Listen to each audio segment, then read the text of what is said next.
up? What up? Welcome to the Golf Locker Room. Welcome to the Golf Locker Room. What up, y'all? Good. What's up, Oh man. fam? What up? What up? What up? What up? Uh episode 37 and we keep on moving.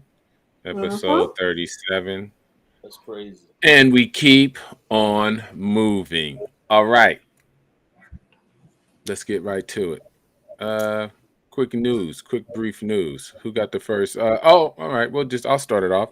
RBC, uh our guy, HV3, had a great showing. Yes, he Was did. had a great showing. It was a test. It was one of those tournaments that actually it was just a head up. No one ran away with it. I was reading a gang of blog posts outside of the normal Facebook groups, and they were all like, "Oh, what's our guy out of he's out of Long Beach that's been winning." They just thought he was gonna run away with it. Mm-hmm. What's my guy?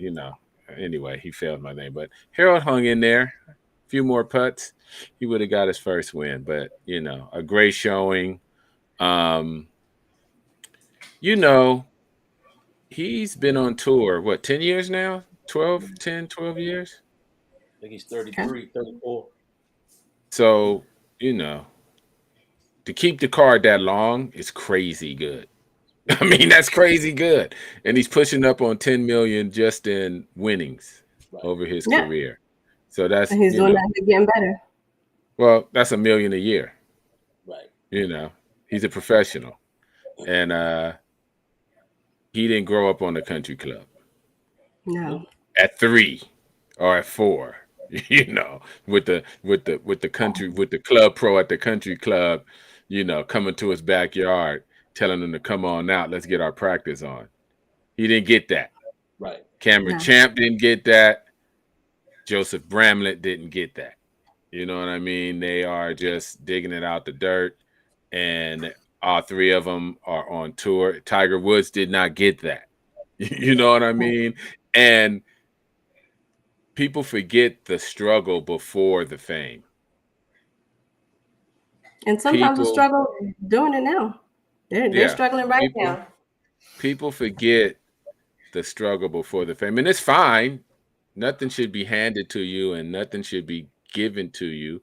But you know, I hear some, and that's sports talk, and I don't mind sports talk. We can be hard on our athletes.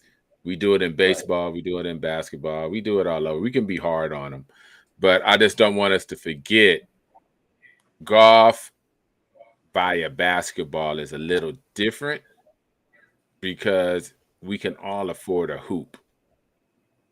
Right. We can Like all that. afford a hoop. Uh, it doesn't cost anything but someone's ball out of 10 or 20 people to have a good inflated ball, and you can practice all day and all night for Well, free. but here's the thing though with Harold. It's like NASCAR, man. I don't know if you Mm, guys have gone to NASCAR. What I know Trish has because she does a lot of events. But I've been able to be in the pit, her working for Joe Gibbs. But there's strategy there. You have to know when to mm, pit. You have to know when to coast behind cars, the wind deal. It's strategy in NASCAR. And so now Harold has climbed to where he is now. Now he will actually understand what strategy is about. Because I mm, could tell just knowing her, I can tell when he didn't know if he should throttle or he should back off, or if we're coming down to the last 5 holes. Should I try to stick everything? But mm. but not having been in that moment numerous of times, you don't know what kind of strategy to use. So, but I guarantee you, Harold will win on U.S. soil Oh yeah. because he's got the game. He's a great putter. He makes a lot of birdies. It was just, in my opinion, because I talked to his dad the day before in that Sunday morning, because we kind of made it a ritual when he went Hmm. crazy on Saturday. So I said, Spinner, call me Sunday so we can go through the same thing. But it's strategy. It's just being there. You if you haven't been there in that particular situation and scenario, sometimes you don't know when to let off the gas or turn on the gas or what have you. But he will win on U.S. soil. Definitely. Let's get that up. And these let's not even get it twisted. These are great problems to have. Oh, no doubt, man. He's at the top of his game in the biggest stage of the world in golf, and tinkering and just getting leadership experience, leading a tournament experience. Those are great problems to have, and hats off to him Yeah, because he's grinding. Because right now Yeah. I think he's in the President's Cup right now. I think points wise, he'll be on the President's Cup. And so think Nice. about that. Being in that environment, the Ryder Cup, the President's Cup, with the emotions he's going to be battle tested. The best is yet to come for Harold Varner. Definitely. And definitely shout out to Joseph Bramlett also. I think he made the cut, and I think he placed 46th or 47th if I'm not mistaken. So we got folks on tour. Right. We got folks on tour. So Yeah. Now, but before we move from Harold, my question to you two guys, I posted it out there about the whole hiccup. Well, I don't know if it's a hiccup. We call it a hiccup, but basically, where the pro, says, in the shot that he had and it landed across the creek or whatever, and he asked the guy to identify it, right?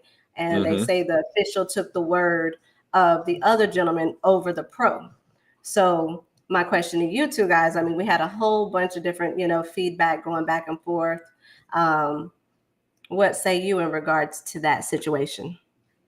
what I kind of heard was Harold actually asked the patron to identify his ball before he went over there to cross the creek, right? Well, and he but the guy identified. basically almost fell in the creek, and when he placed the ball back down, it was inbounds, and then when he replaced it back, he placed it out of bounds. This is a game of inches. I know. Yeah. So and then the took the word of the spectator or whichever over the pro. So my question is, would they have did that to Jordan Spieth? Is my only question. I don't know. I don't know. I don't want to. Me personally, I don't know. I think definitely if Harold had a stake and said, "Hey, my ball was here," then the official should have got to go with what the pro says. Your only job is to protect the field and protect the pro from rules. Right. I'm never, and this happened to Lexi and the LPGA, I am never with patrons making calls from their house, or they should never be involved in the game like that. That never happens in any other sport in the world. Yeah. Patrons cannot participate in game-changing decisions. And so that was a no-no to me. I'm not going to put the race card in there. Me personally, I don't know. It's enough foolishness that we know people are biased like that. But me, as a general rule, I do not want patrons or people sitting on their couch having impact in a professional game, no matter what game it is. And so for me, that was way out of bounds. Just, even if Harold was wrong, he should get the benefit of the doubt, because he's the one that has millions on the line. He's the one that's helped paying your official salary. He's the one in the heat of the moment, not the spectator. That's crazy. This is a profession. This is their profession. Huh? They learn these. This is their profession. They learn these rules. They play these rules. It's a game of integrity. How do you take like I said, for me, how do you take the word of the spectator over the professional? I agree with both of you guys. Armchair quarterbacks, man. shouldn't have any place in the game. On the flip side of that is this: if it came down to a matter of inches, now what we can have, I would much rather have Harold take that penalty than the video coming out after the match and say that whatever was done was improper and he get disqualified from the whole tournament. Yeah, I see that point too. That's pretty smart. You know what I'm saying? So sometimes, man, you have to, if you don't know without a shot of a doubt, because it's sometimes we just don't know. We think that it was here or it was there, but sometimes we just don't know, especially if it's a matter of inches. The next thing you know, ESPN is running at 8:00 and they got the damn video and it's out of bounds, and now you get disqualified from the entire tournament. I agree on that one. That's true. Yeah. That's true. But you know, but what if still you can reverse it too? He takes the word of the spectator. They show the video, and Harold was inbounds, and then the spectator put it out of bounds and caused him a stroke. Right. Yeah, because wouldn't it have been a three-way? Wouldn't it have been a three-way playoff or something? Wouldn't they have all? Because he ended up what, T3?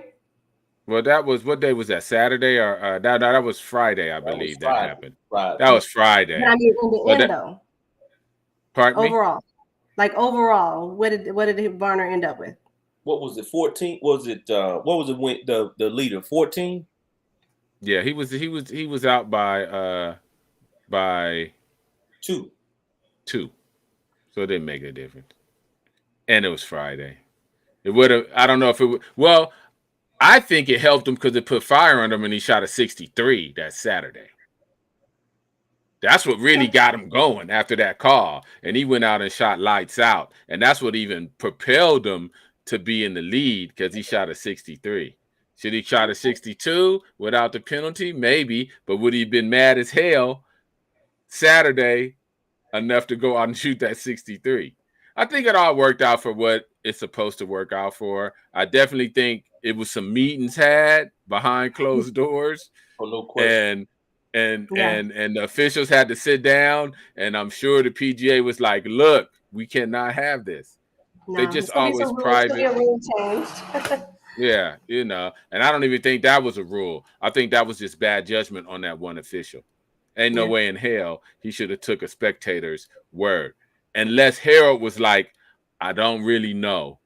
Right. And then the spectator was like, well, I think it's here. And then he looked at Harold, and Harold was like, I'm really not sure. So then the officials was like, okay, I'm going to take the spectator's word. But if Harold was like, hey, I don't think that's right, then immediately the spectator's opinion is null and void.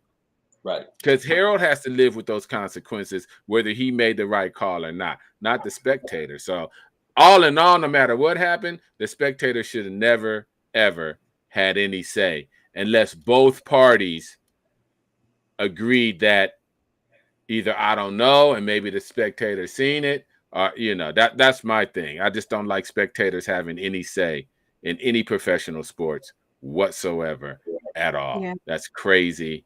That is crazy. All right. One more. Before we jump in, we want to make sure we shout out a couple of people, though.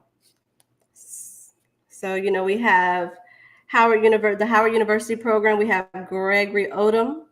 He accepts sponsor exemption to the Wells Fargo Championship, so we definitely want to shout him out.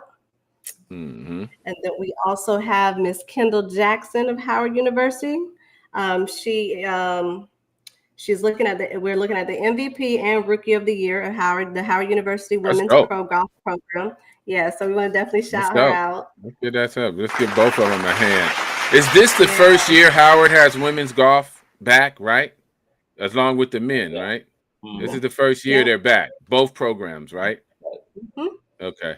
Yeah, and then and the squad that's coming up next year is going to be it's going to be phenomenal. And then we also have for the APGA in Scottsdale, we want to shout out Michael Herrera. He came in first place, so we definitely want to shout him out as well too. Mm-hmm. And but we have Mari Avery out at SC, families, friends of the show. Guess what? She's going to the Curtis Cup. Hey, Very nice. She's out in SC making it big. She's out. She's making splashes and waves in that D1 elite level college programs. Absolutely. So it's a killer. She's a killer, and her sister's a killer too. Her sister's a killer too. And shout out to her sister Alana and Blaine. 2 elite juniors went over to Puerto Rico as a tandem to compete in some elite junior stuff in Puerto Rico. So shout out to both of them, Blaine and Alana, Amari's sister. Let's give everyone a big shout out. All right. Any other news? I see Uncle E. Uncle E struggling, man. Uncle E is here, but Uncle E struggling.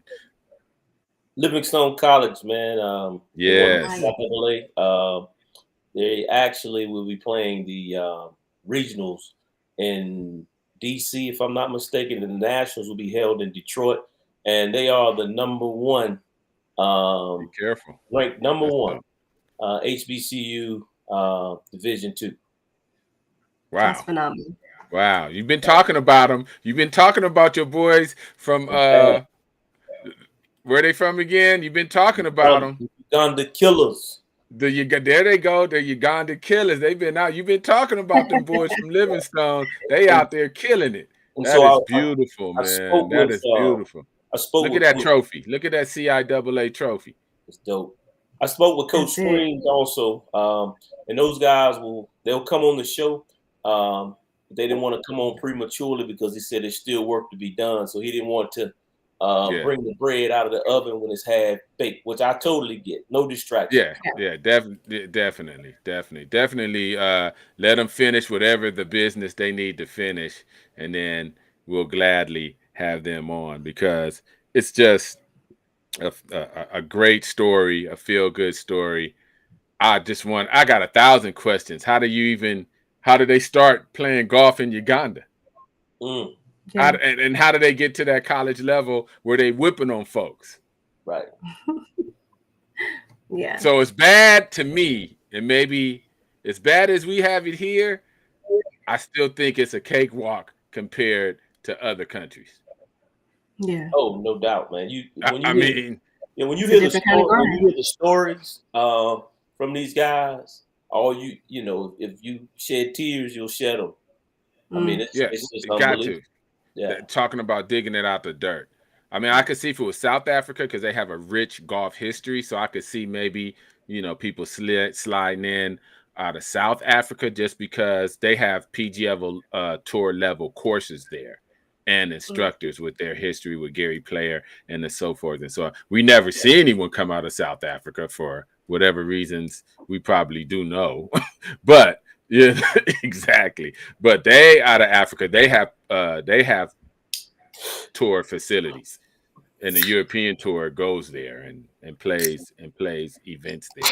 We want to see some South Africans a little darker come out of there and play some golf. But the Uganda what? I'm just saying. No one. We got a killers from Uganda, but none from South Africa. That's craziness.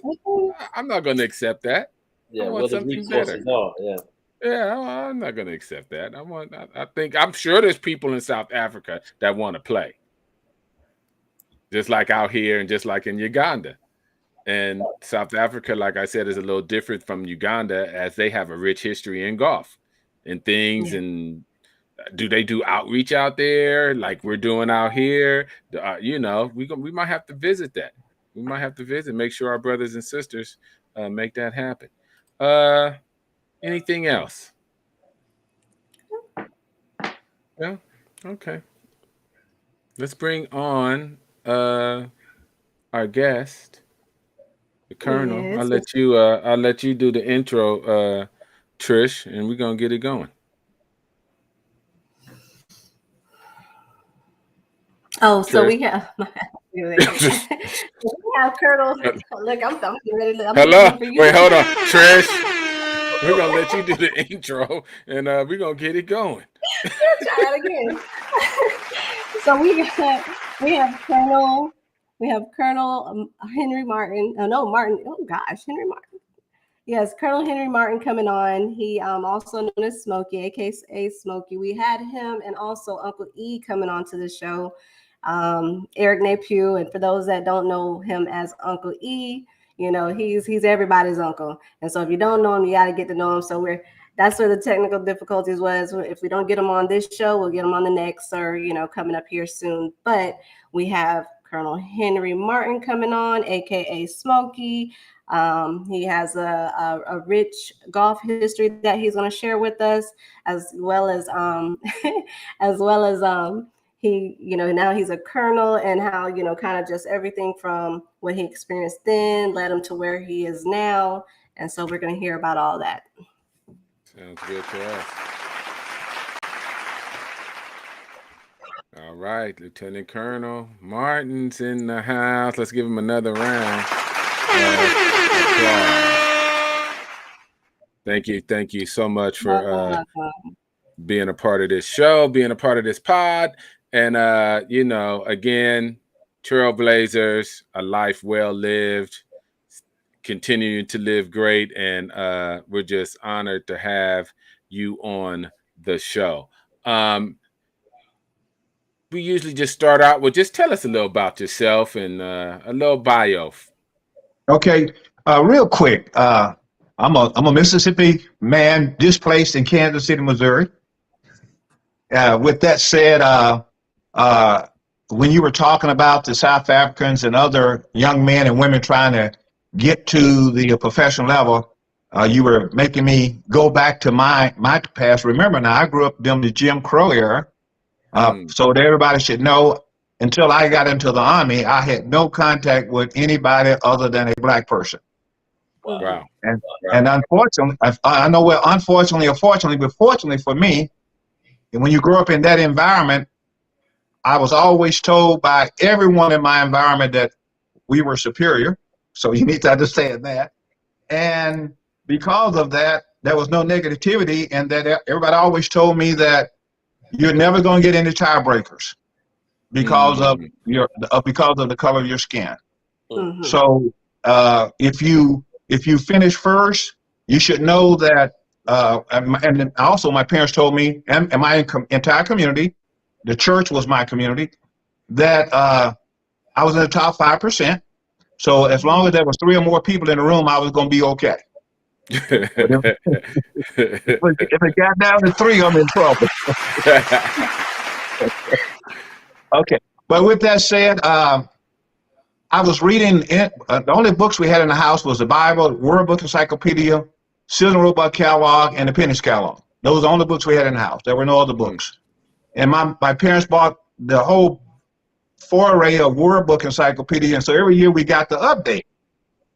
And I learned to read and write and arithmetic in the Word Book Encyclopedia. So I'm about the most dangerous human on this earth. I know where to clip it in the Word Book. They don't give you much. But I was looking at, as a young person, I was looking at golf. I think Hogan, Sam Snead, those guys were in World Book at the time. And I'm 6'3". At that time, I weighed $150. I can run. I really can run because I learned to run for my life. So I can run. With that said, but here's the important thing. My dad told me that I'm the oldest of 5. My dad was a bricklayer. Mom didn't go to college. She saved the money to go to college, but the crop failed in Camden, Mississippi. And so her dad took her money to replant the crop, and she married my dad on a rebound because she said, if you marry me, and she was a beautiful woman, I will, and promise not to be a farmer, I'll marry you. So he said yes and yes and yes. So they left Camden and went to Jackson, Mississippi. Now, here's the good story. In World Book, Dad wanted, he said, you got to go to college. My mom said, everybody in this family is going to go to college. We can't afford to pay for you to go to college. So you got to get a scholarship academically, but more importantly, you got to get one in basketball. Okay, so I was a great basketball player, but at $150, 6'3", nobody had any respect for me. And most people didn't think I could play. I always made the team, but I was like the bench warmer, and finally the coach put me in my junior year. I scored 35 points within a few minutes in the game, and then the next day I quit the team because I quit because he had no respect for me. But in the meantime, my dad yelled at me, and I said, I'm going to get a golf scholarship. He did not realize that I was going out on the golf course playing golf at night. I never, like you said, I couldn't afford to go in the daytime, or it was illegal for me to go in the daytime. So I played golf at night in the dark. Go ahead, Trish. Where were you playing at? Okay, initially I was playing at Grove Park Golf Course. And the day I looked it up to see whether it's still there, it is now called Sunny Ray Golf Course. But here's the deal. Pete Brown was a pro at the time that I was playing. I lived on California Avenue, which was right across, and Pete lived on Parkway, 3900 Parkway, and I lived at 4038 California.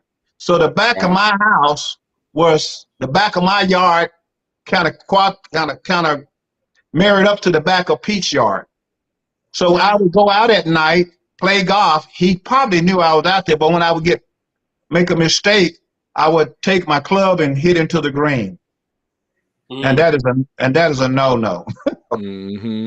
So Pete, it was about four of us: Ronnie Claxton, Jerome Bell, Henry Martin, and Rick Harris. We were the four guys that were playing every night, all night. And we, oh, by the way, played for a quarter, so it wasn't out there for free, man. You know, you won the hole, you got 75 cents from everybody.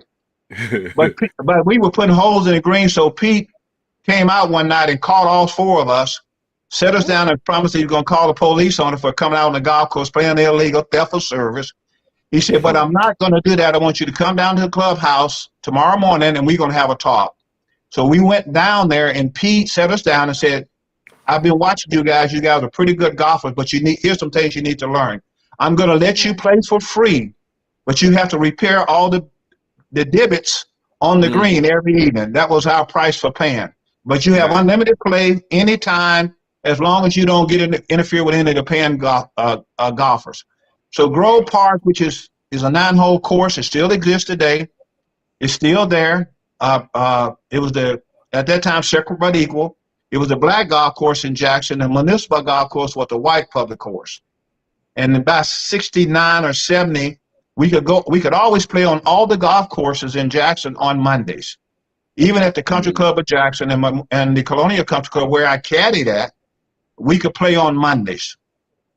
So we got a chance to play some good golf. But here's the beauty of golf. I caddied for some of the wealthiest guys at the Jackson Country Club. And they still have, every year they have the pro tournament there in Mississippi. I think it's one with the chicken company. And so they were taking lessons from sometimes Hogan, sometimes Sam Snead, some of the better golfers. And I was caddying for them. And I thought, boy, these guys are really slow. Why would they keep getting the same lesson? How many times you got to hit this before you learn it? So when they got lesson, I would go back in night and practice the very thing that they were getting lesson on. So by the time I was 14, I was scratch golfer because we played for money. You didn't have time to be bad. You lose all your money.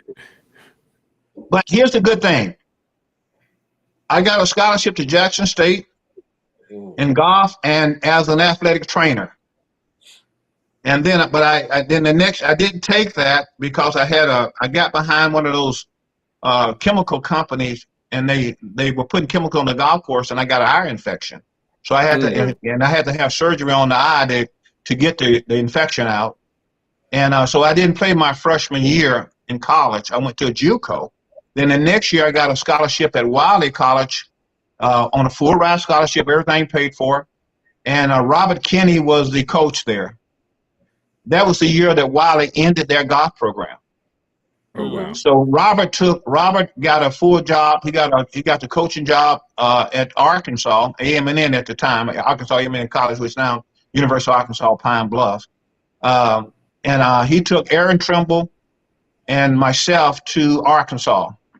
But Jerome Bell, who I played against in high school, was already at Arkansas. Charles Smith, who I had played against, we had gotten together that summer and decided that we were going to put together the greatest black golf team ever known to man.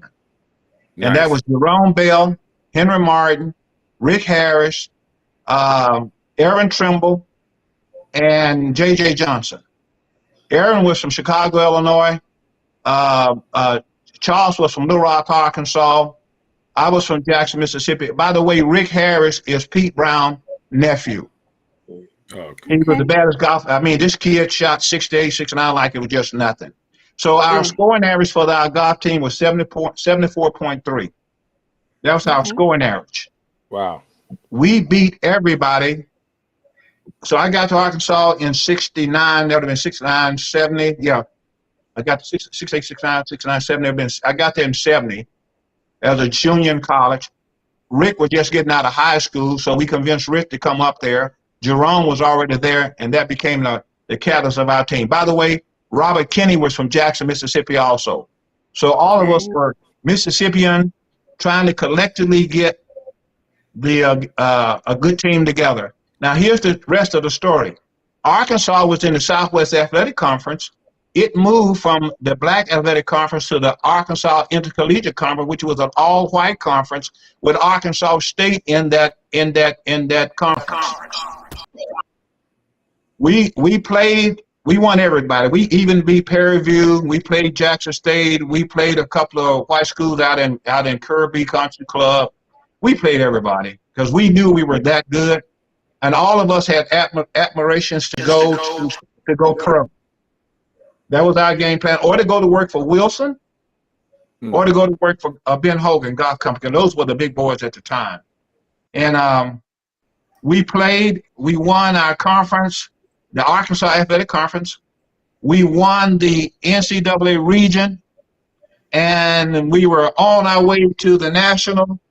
And Arkansas did not have any money to send us to the Kansas City Country Club. That's what the course was. The tournament was going to be had. We were not allowed to play.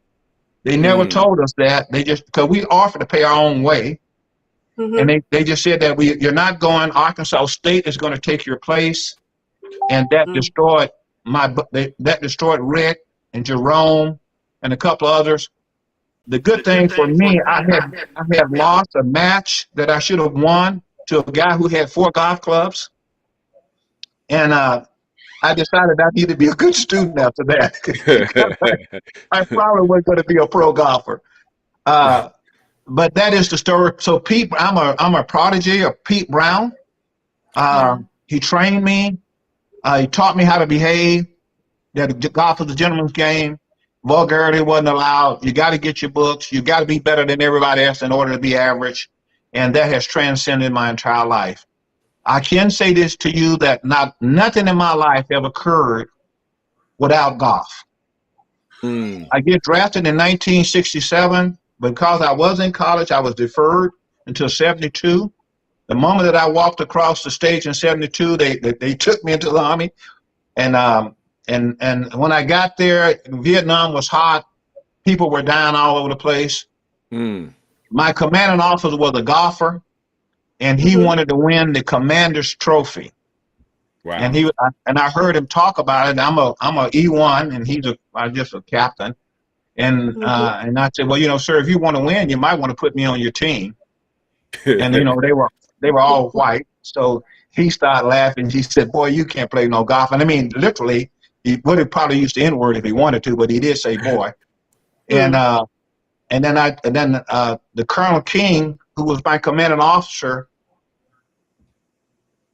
I was his driver, military police. So I was driving, picking up the colonel. And every evening he would go by the practice range to hit balls before I take him home in the car. And I got tired of him topping the golf ball. The quicker he could hit that bucket of ball, the quicker I could get off in the evenings. So I had motivation to get him better. So I said, sir, if you don't mind, I might be able to show you a couple of things. And of course, obviously, black folks can't play golf. So I showed him a few things, and I hit a few balls, and I made a hook, I made a slice, and do all that. He said, oh, my God, you are really a good golfer. What is your scoring average? I said, I'm probably about a scratch player right now, but this golf course is not that difficult. So he invited me to come play with him on a Saturday morning.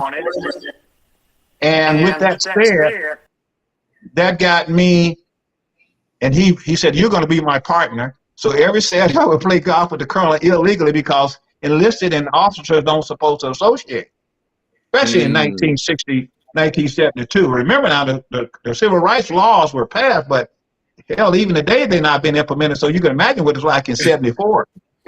For sure. But anyway, that's my story in that he said, you know, it's illegal for an enlisted guy to be playing with an officer.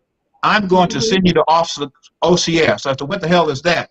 He said, I'm going to send you to Officer candidate school. I go, well, what does that mean? He said, that means that you're going to incur some additional time. I said, that ain't happening, sir. I'm a draftee. I can give you 2 years. Folks are dying in Vietnam. And he said, well, you shouldn't be scared. I said, there's a guy by the name of Percy Williams who got drafted for Vietnam. He could whoop everybody in the neighborhood. He took my lunch money for 12 years. He was in Vietnam for 4 days and died. They kill Percy, they can kill anybody. They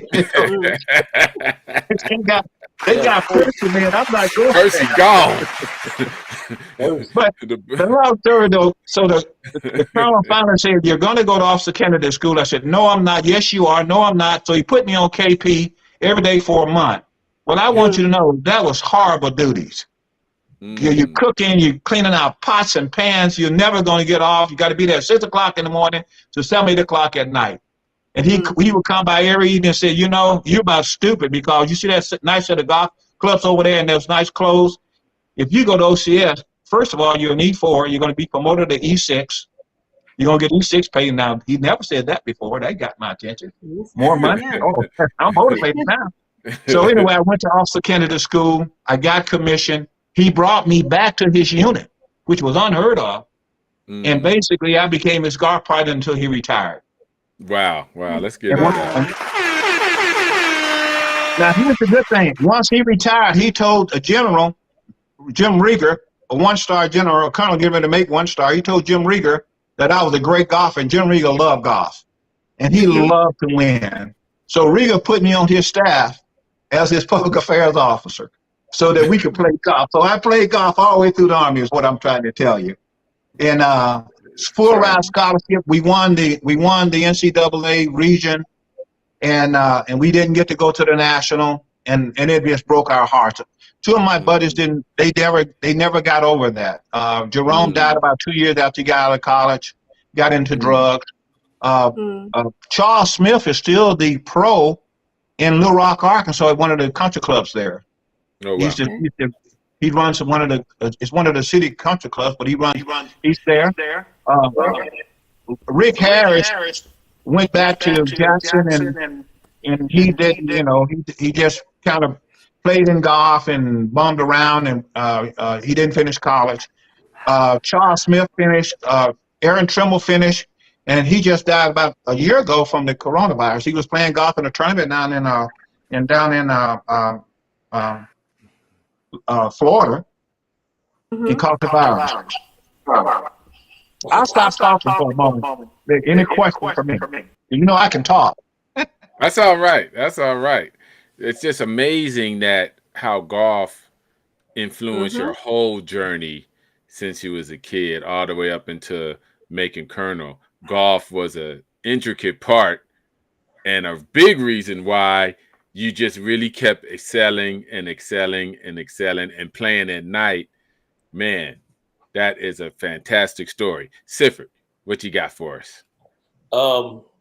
Yeah, I mean, that was a fascinating story, man. I first of all, I take my hat off to you. I appreciate your service. And I know during those times, being a brother, a person of color in the military, you probably caught more hell. And in being able to play golf, you probably caught more hell than what you're telling us. So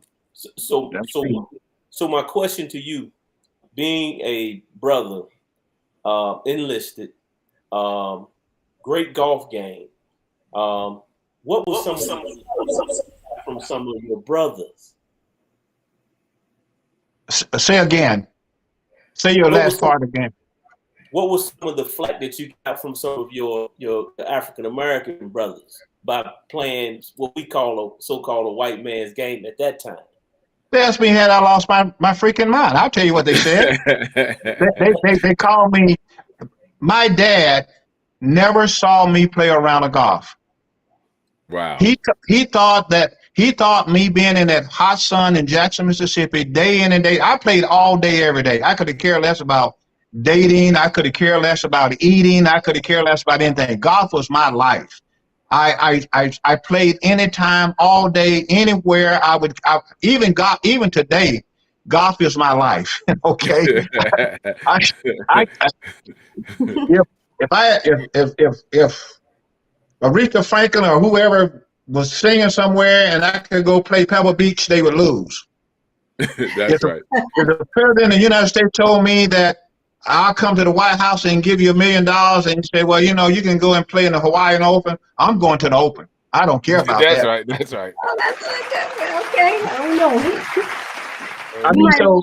But to answer your question, I caught all kind of flack from. I'm gonna be honest with you. Sometimes brothers can be vicious, man. Keep it real. And here's the thing, and it still goes on a little bit, but not as bad.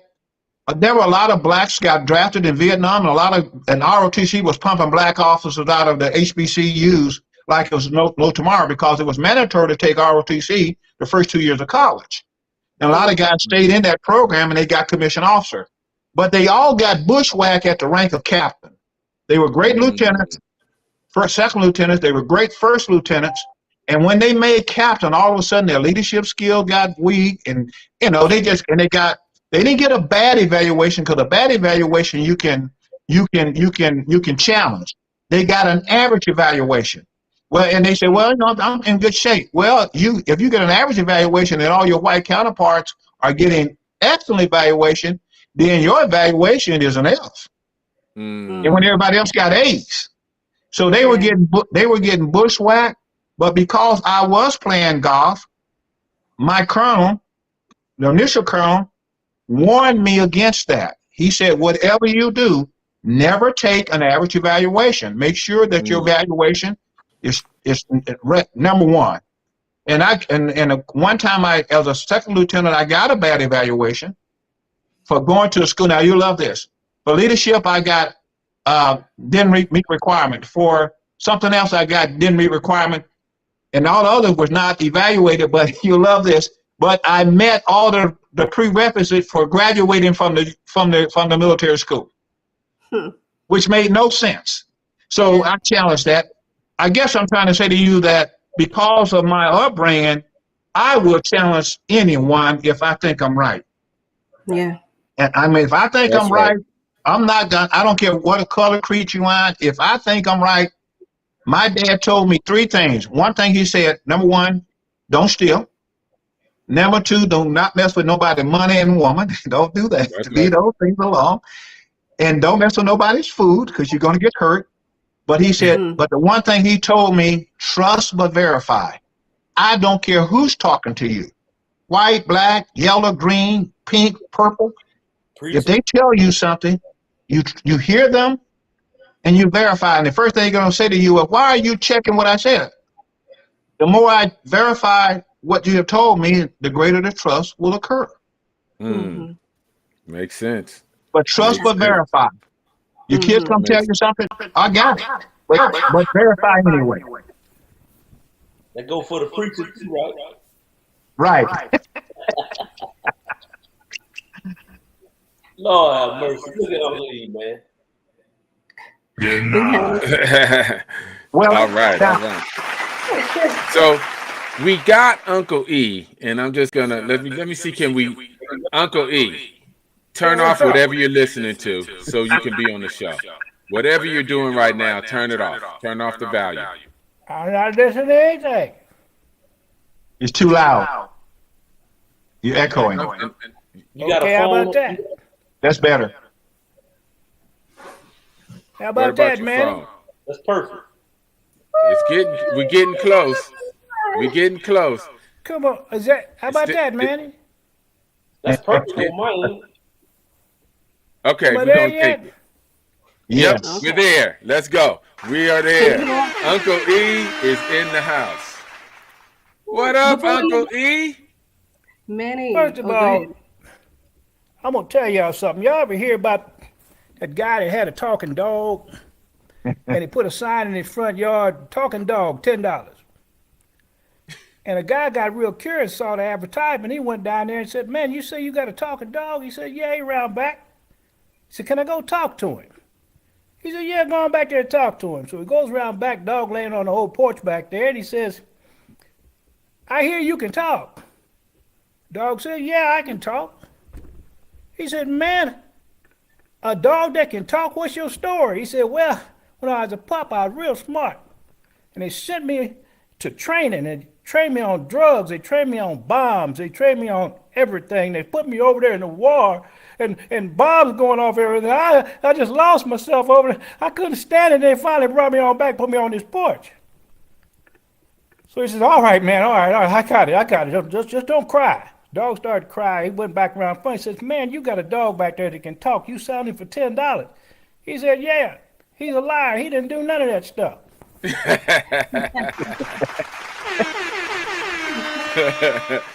Well, I got to get out of here. So, you know, everything. Let me say something about Eric Napue. I've known Eric. I met Eric years ago. We actually lived in the same community for quite a few years. I considered him one of my best friends.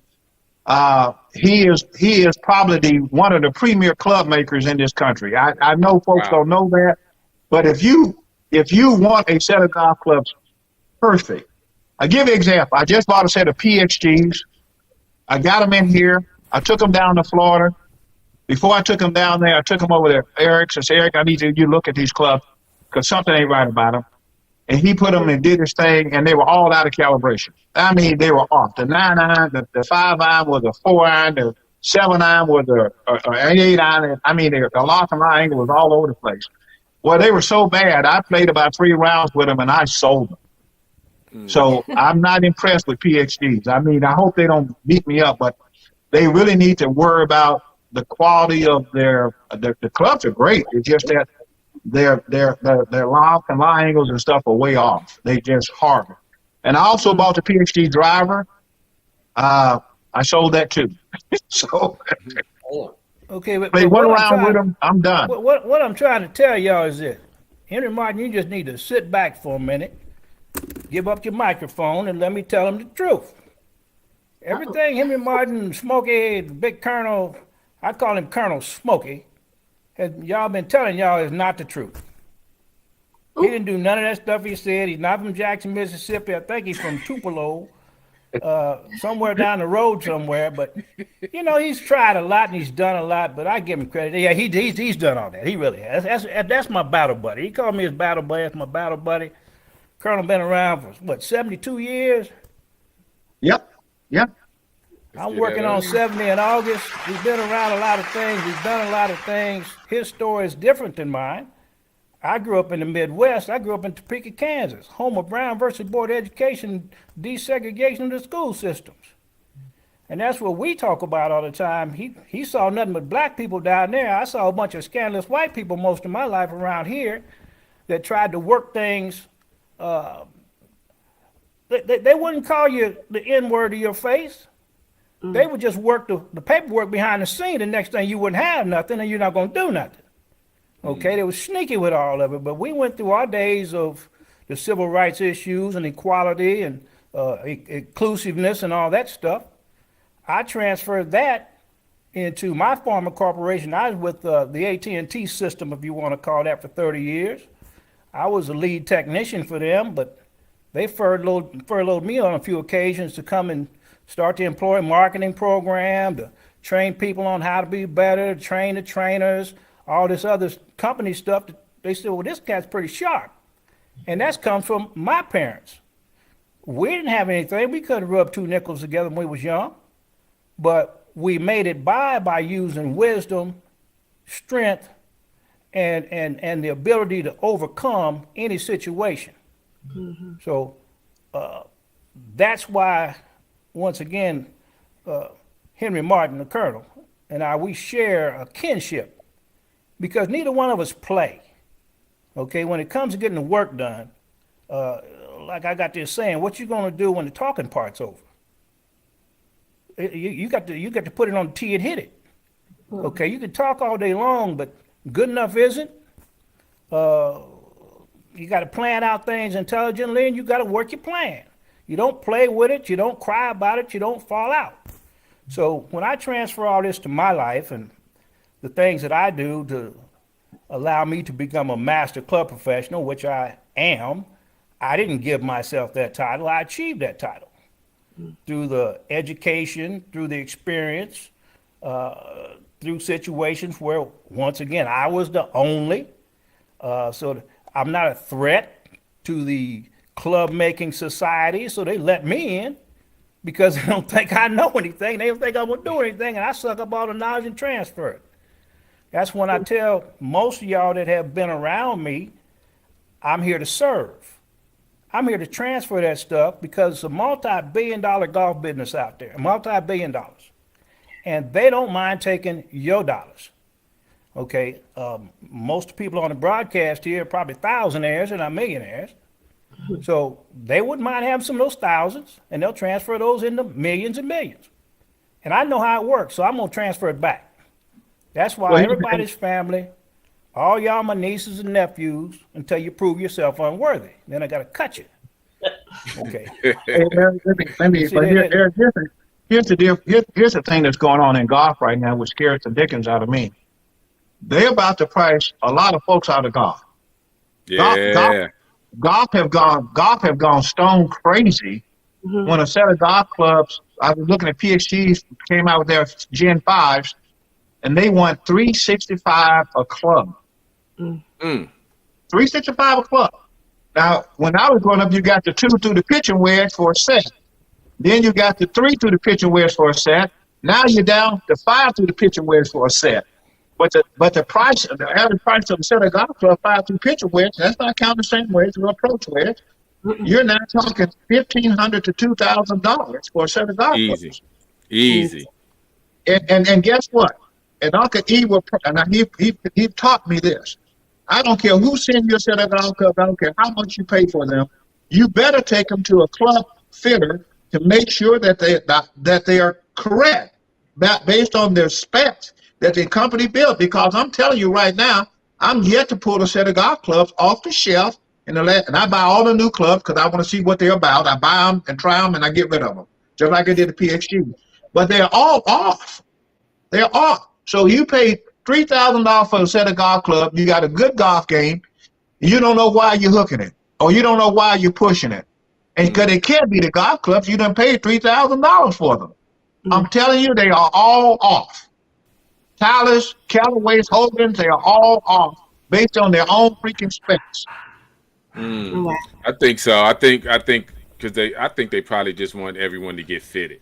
They'll throw them together and send them out there, and then they'll tell you, well, if you would have got fitted, you would have, they sending money. It's a circle. Everyone's hands must be greased. So if they started sending you, they know what they're doing. If they send you perfect clubs, why go get fitted?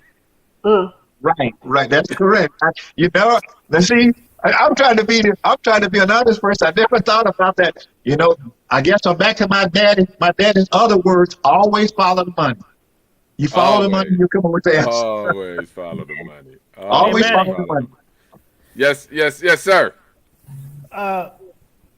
All that being said is true. Any more of these people, I'll especially say since COVID, they're mass producing a bunch of stuff, and the workforce that's mass producing that stuff is not the quality workforce they had in place in these big companies before. Your Mizunos, your Callaways, your TaylorMades, and all that really had some pretty good people back there, but yeah, you might have a couple of them that's off when you get your set. But now you can go through PXGs, you can go through Mizunos, you can go through all of them. You buy a brand new set that they send you to your house. I guarantee you buy an 8-piece set that you're going to have 5 of those golf clubs, either loft or the lie is going to be off on them. Okay. So that being said, I make golf clubs from the ground up. I've been allowed through, once again, connectivity and connections that I can buy the heads of those companies and build from the ground up. So when my stuff leaves out the door, it's your golf clubs. You got 14 weapons in your bag. You can choose how you want to use them.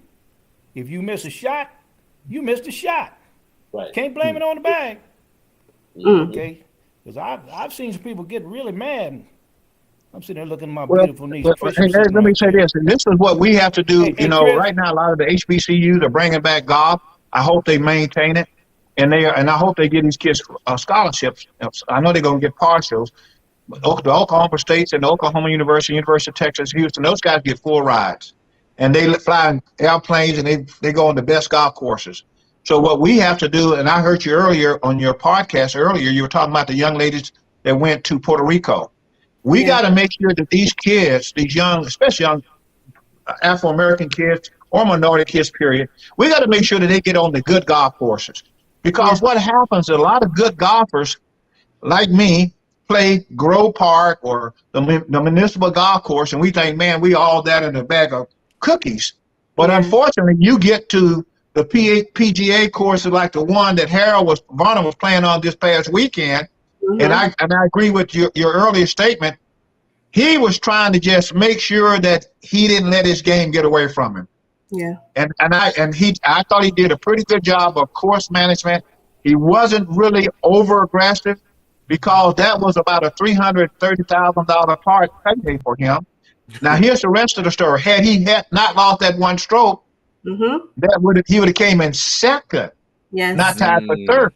Yeah. And that would have been about a $600,000 payday. But I agree with Buck up there when he said that ball might have been out of bounds and he would have been disqualified. Yeah. So no money. Yeah. No money. So I thought he handled it perfect. Now the system owe him one. Exactly. And it's nothing wrong with that. Yes, sir. Let me get back in there one more time. You know, playing golf can be a real brutal sport. Yes, it is. For an individual on themselves. Yeah. It challenges everything in you. And sometimes that stuff transfers in a strange and negative way. Now, Manny, have you had the pleasure of being in Tricia's live company? No, we haven't played Chris, together. have you been in Tricia's live company? Have you, Colonel Smokey? No, but she hasn't played. No. I asked you a question. I didn't ask for no dissertation. Okay. No, I want to make a statement. No, you can't make a statement. It's my time to make a statement. You got to back up. I told you I could work for you, but sometimes you overwork things. I have been in Tricia's company. And Chris, in a football analogy, she's like a very aggressive free safety. Right. She plays the game with a passion, bruh. Don't let the smooth look fool you. I'm about to get her straightened out on her equipment. And she is a traveling person, and she will play anywhere. She wants to play in all 52 states if she can. If there are 53, she's going there too. Okay. I know a young man that went down there to see Tricia. You know, he met the challenge. Ed Tillman out of Kansas City, only one that might be taller than her. Okay, he might be, and he took an L. Yeah. Oh, he took an L? She told him, hobo your way down here, I'll pay your way home. Okay. And he took an L down there. So this game of golf is all of us. It's all of our passion. It's all, for once we can all play the game. We don't have to be restricted. We can't go here, can't go there. Probably don't want to go over there anyway. Right. Okay. I love the game. That's why, once again, I'm here trying to make everybody happy, trying to make everybody understand. It's free information I'm giving out. If you don't call me, it's your fault. Okay, if you didn't learn something, if you went and bought something without calling me first, my phone number is available to everybody. Yeah. If I happen to do some business with you, I'm going to do it, and I'm going to have fun and happen to get paid for it, and I'm not trying to market anything because I'm the worst businessman in town. Because I will talk you out of something before I talk you into it. And you'd be surprised how many people got a good idea, but it's really not a good idea. They have some engineering on their mind, but they have not taken one class. Well, here's the thing, though. That's what all of these about.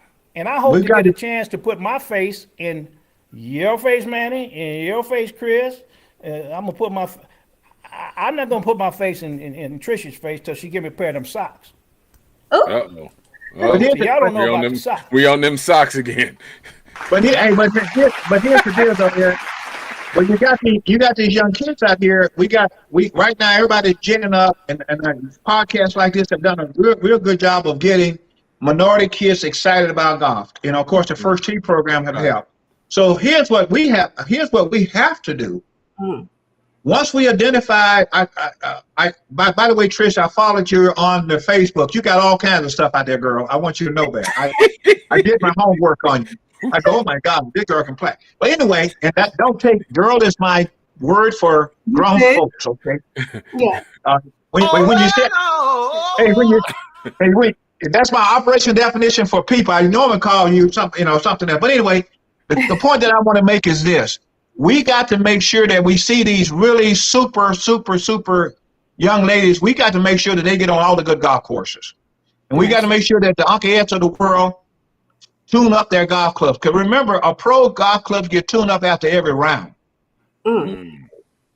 After every round. So take you by a set of golf clubs and you play, you hit them on the ground, and you think, well, they're out of tolerance. And you don't know why you're pushing and pulling, because you didn't get them retuned. So you need to get them retuned every year.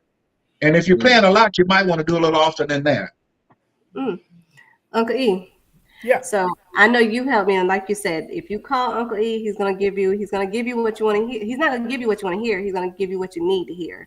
So one of the things I did ask him, and I'm sure others might want to know, or maybe they don't, but when you go to get fitted for your clubs, does your swing need to be right, or do you go and get fitted and your swing's gonna get better? Like what needs to happen first?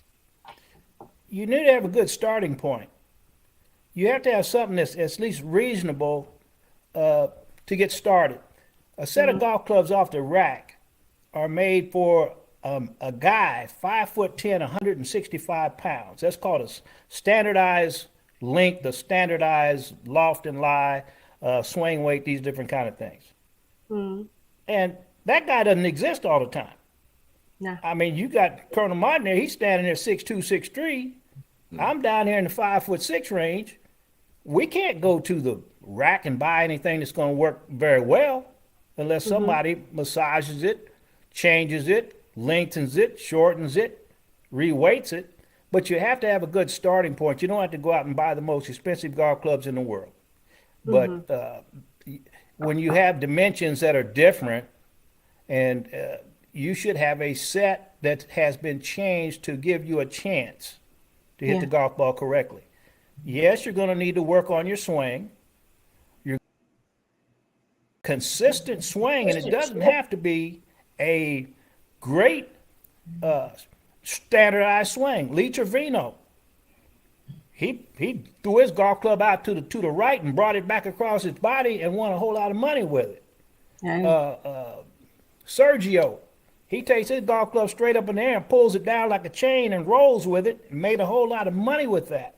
So like the TaylorMade team, you couldn't take Dustin Johnson's club and hand it to Matt Wolf and get anything done. And they're on the same team with the same suppliers, with the same people building their stuff, but they all have to have their stuff built differently for them, not for just because they're hitting a TaylorMade. So yeah, if you don't have something that has been gotten close to what you're trying to do, then it's going to be a long day. Well, Uncle, I want to say one other thing real quick. Harold Bonner is an old swing guy. I love his swing because he swings like me. I love it. But since he's been working with Butch, a good pro, Butch have taken Harold's swing and not modified his swing. He's now tweaking Harold's swing. I love it. I mean, he didn't go out and change it, because the way these young guys are swinging now, they will not make it to their 40s and 50s. They just won't. They're going to wear out their back. Their back cannot take that kind of torque. You just can't torque like that and think you're going to keep playing golf. You're not going to play that. I'm 72 right now, and I can outrun most guys. I might be 72 in age, but I think I'm 12. So that's right. Well, let's get that up though. I know Uncle E got something. Hold on. Let me undo him real quick for the echo. We had Hold a on, conversation about his situation.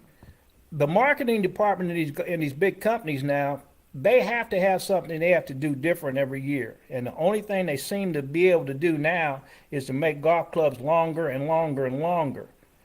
And the average pro, they don't have exceptionally long drivers. No, they don't. But the industry says you need 46-inch driver. Well, you can't use a 46-inch driver very well.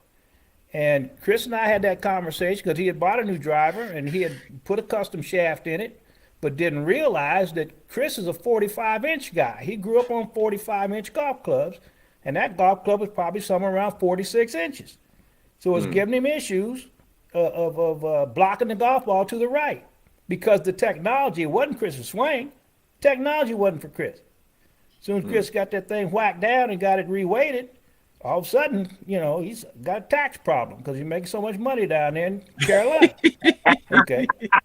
So at the end of the day, that's not my fault, by the way. If somebody wound up with a tax problem, don't be sending the government over my house. Okay, that's your fault because you bet all that money and won all that money. Okay. But that's the difference of knowing the engineering, asking the questions, because most of the things made now are not for the benefit of a better player. They're gimmicks. They're trying to trick people and thinking they're hitting the ball further. They'll take a 5-iron, a loft, and put it on a 8-iron. And now the guy hitting the ball 25 yards further with his 8-iron and can't stop the golf ball on the green because it's not really true. So I've had that conversation with so many guys that are really good players trying to play some of this modern stuff, and it's just not working for them because they don't need that kind of help.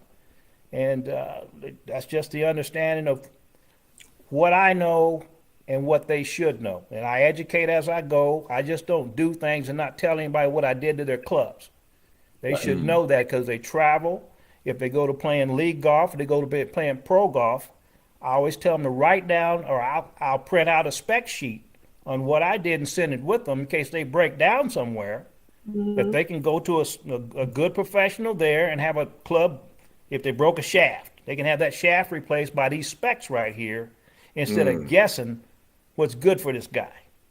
Okay. And right now I'm really excited because I'm starting to work with some of the young guys, some of the young pros out there, some of the young brothers. Okay, so APGA and some other guys out there. I had access to working with some guys back in the early days. I got to work with Cameron Champ back in his early days when he was in high school. I harnessed his swing with I worked with a shaft company called Excalibur Golf Shafts, and they were having a lot of difficulty getting that kid's swing under control because he had exceptional power. And Pink said the only person that hits the ball further in their organization was Bubba Watson at the time, and Cameron was on the Junior Ryder Cup team, so they took care of his equipment. But those things are fun to me. When you have exceptional talent that you can work with, that's when you really get to pat yourself on the back. But I work with anybody. Anybody that wants to enjoy the game, my Uncle E's here. My number's available. I can be found. If you don't call, it's your fault. Buck is trying to say something. Go ahead, Bob. Who? Okay. Someone was trying to say something earlier. You. Yeah. Oh, you don't want me to talk because remember, I'm a professional talker. I'll talk to you. I got more stories than. Hey, Manny, you down there in SoCal. SoCal, for sure. I put 22 years in NorCal. Oh, nice. I was in Sacramento 22 years. That's where I started playing golf. Oh, wow. I didn't start till I was 36 years old in the 80s. Nice. Okay. Wow. But I know a whole bunch of guys down there in SoCal, and a whole bunch of guys out in NorCal. Now, me and Chris, we've been talking about taking a little trip out to California. Chris never been there. Never. I know. He keeps telling me. We gonna definitely work something out. We're gonna work something out. I'm trying to do something for him, and it's just a crazy month. But June 20th, I'm doing something big down here, and we're gonna talk about it. Colonel. Chris Southern boy, we won't get him across the Mason-Dixon line. Other side of Mississippi, he can go across the Mississippi River. You can go. Yeah, he can go across. Tell him you know me, Chris. Tell him you exactly. know. You call me, and I'll take you there. Yeah, we gonna get them both over here, and It's gonna be a good time. It's gonna be a good time. I'm working on something. June 20th, maybe June 20th. We'll put that. Chris, a cigar guy. It's a Monte Cristo. I see. Limited edition 2019, Chris. Ooh. Nice.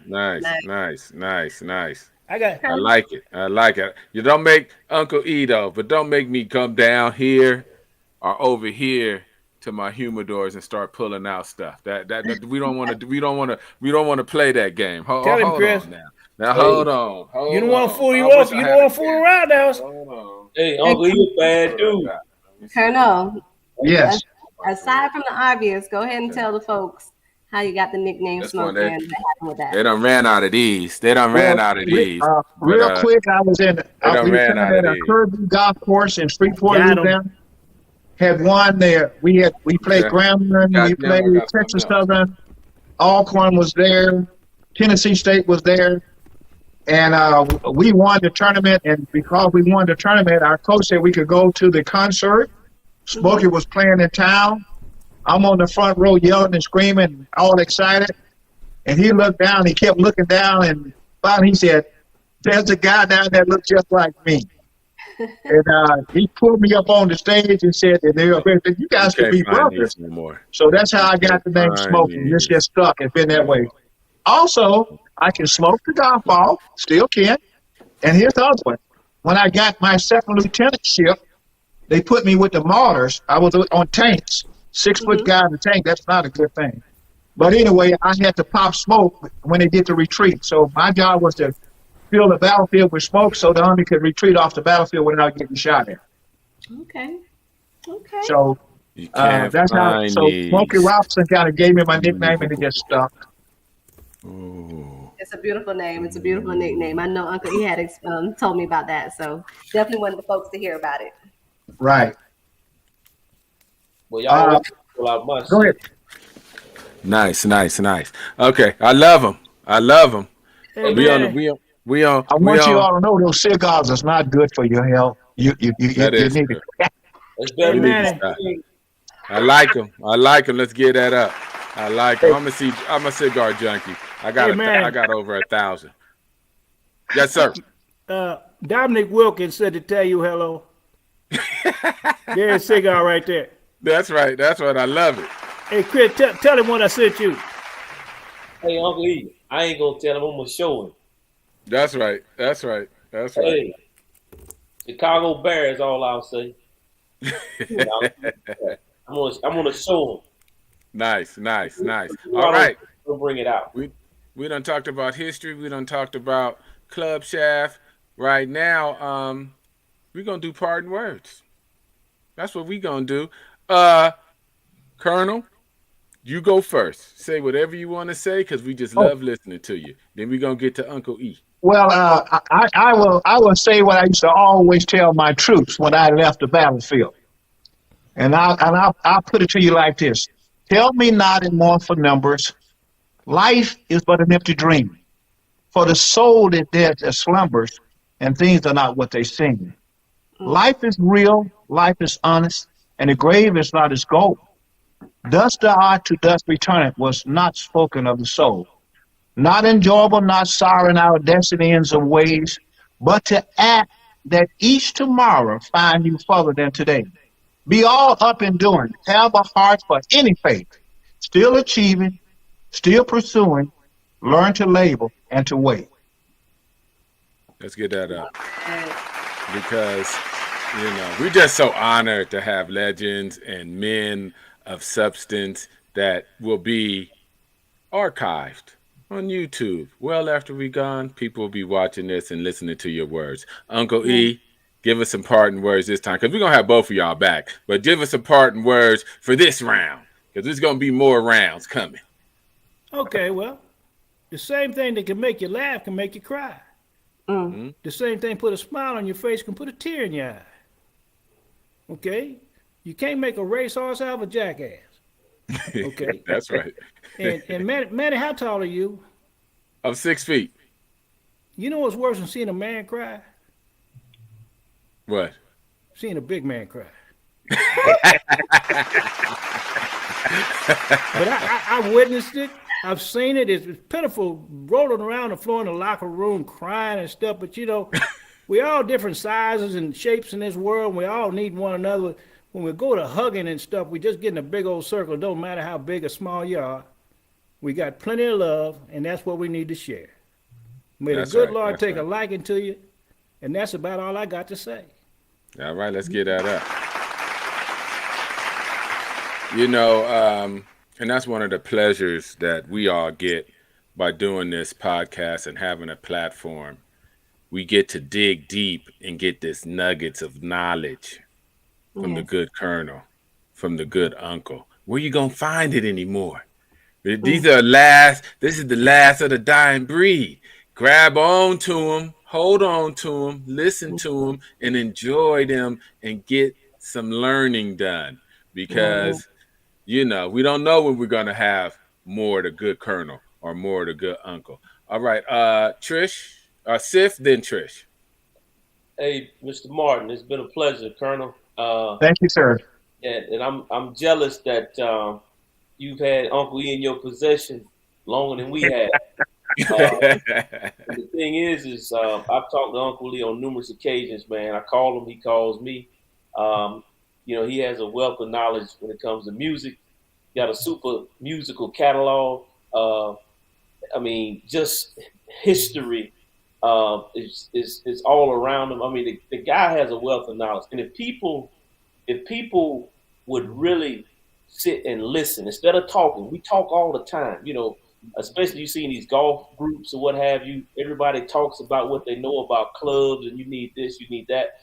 If you just sit at the foot of Uncle E and listen, he'll give you gems. And that's what he's done for me in terms of my golf game, because he's actually right. I had a 46.5-inch shaft, and I had no idea why I was blocking so down. What I had to do was manipulate. I was manipulating my swing, trying to flip it at the bottom and catch up, to keep it halfway straight. And you shouldn't have to do that. So when we cut that shaft off and then we weighted it, and I probably lost maybe 10 yards, but I don't have any dispersion. And so when people ask me, they say, Chris, would you rather be a great putter or a great driver of the golf ball? I said, I want to be a great driver of the golf ball. I said, because if I keep that damn golf ball in play, I'm going to be all right putting. But if I can't keep it in play, it ain't worth a damn. And so I think that old adage of drive for show, putt for dough, that's gone, man. If you can't hit the golf ball and keep it in play, then the putting don't even matter. So Uncle E, man, I really appreciate you more than you know. We've had countless conversations. We know some of the same people. You're a gem. You're a historian. You're a curator for not only the game of golf, but all your nieces and nephews, man. And hopefully in the near future, we'll meet and we'll drink a beer and have a long cigar and have great conversation. Gotta have two of them. Get off the tee, people. Stop using little buzzwords. If you ain't off the tee, you ain't even start golfing yet. You ain't even started. If you can't get off the tee, you ain't even start playing the game yet. You starting off in reverse. We want to go forward. Get off the tee. And one more thing, Manny, and to that point, like if I'm not a teacher, but if I'm have somebody out on the range, especially somebody who's being introduced to the game, I teach them to knock the hell out of the ball, because when you get older, you can't teach that. Right. So I from inception, I teach them to bang it, and then we'll figure the rest out later. But if you're not banging that ball by a certain age, then it's almost like Trish said the other week. You've created a slow twitch muscle, and you're gonna get your head cut off. Right. Trish. So, Colonel, thank you so much for coming on. It's so interesting. I talked with Margaret Brown, Pete Brown's wife. I talked to her yesterday for about an hour and some change. Trish, hey, would you do me a favor? I haven't talked to her. First of all, I want you to know she's a little older than me. I had a crush on that lady. I thought she was one of the most prettiest women ever walked this earth. So, real quick, I know you're talking. I'm going to quit talking. I took a picture of her in my head, and every woman from that point on, if they didn't have that image, I ain't had nothing to do with them. That's right. That's right. Got to set the bar. So I talked with Send her. me her phone number. I want her phone number. I had to talk with her first. I had to confirm that with her first, but Hey, Trish, when you confirm it, tell her that Red want her phone number. Because I was known as Red back in those days. I wasn't Smokey then. I was Red. That's right. All right. So I talked with her, and it just crazy. Pete Brown has touched so many people, and it's amazing that you even spoke with him. And then so Hey Trish, one last thing. Although Pete, real quick, although Pete was really, really good, John Henry Brown was much better. Oh wow. John Henry, Pete's younger brother, kicked Pete up and down the golf course day and night. But he had a love for women, and women and golf don't go together when you're young.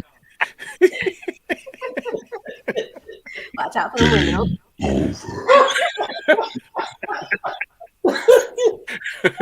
I'm sorry. So I'm gonna talk to Margaret, and then okay, hold on. Let's rewind. Okay, Trish, parting words. No, like I said, it's just been amazing to have you on, Colonel. Thank you so much. I love my folks from Mississippi. My dad's from Mississippi, so you're my peoples. And then Uncle E.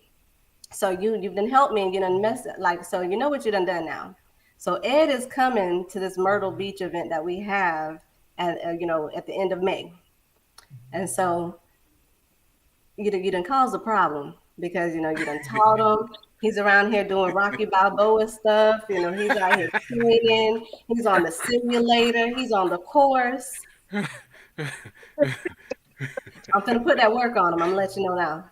I saved him last year, but this year he better beat me because I promise you, there's gonna be some problems. Whatever you put on Ed,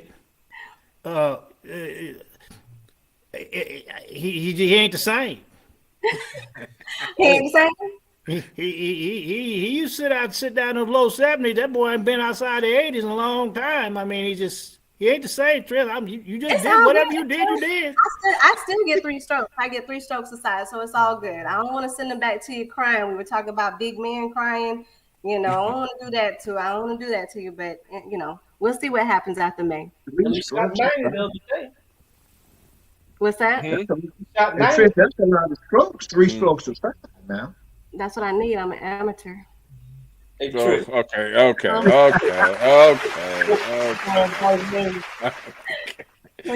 Let's not wind this up again. Hey, Chris. I'm blocking y'all. I'm telling you, Trish is like a aggressive free safety with Lester Hayes' hands. Oh Lord, that's yeah. Oh, there it. See, that's what's necessary. Hey, Henry. That's right. Henry. What you got, Steph? Hey, Henry. Yes. You want her to call you though? Oh yeah. Yes. But hey, Trish, I told you if you come to Kansas City, you're gonna get some good golf in. All right. Nice. And we can accommodate you here. Okay. Uh-oh. Thank you very much. Be careful. Oh. Be careful. All right, you guys. I'm gonna end this thing saying this. If y'all come my way, I'm about 60 miles from him now. I'm sitting just a little west of town, but y'all come here, I guarantee you, I'm allergic to not eating. That's right. We gotta eat well. Hey, now you gonna come to my house, you gonna eat good, and you can drink all you want, because I don't drink, but that don't mean I don't have a bar. Okay. We got a lot of invites. Thank you guys both. Just a beautiful conversation. Just thank you. We got to have you back on again. And with that, we are out.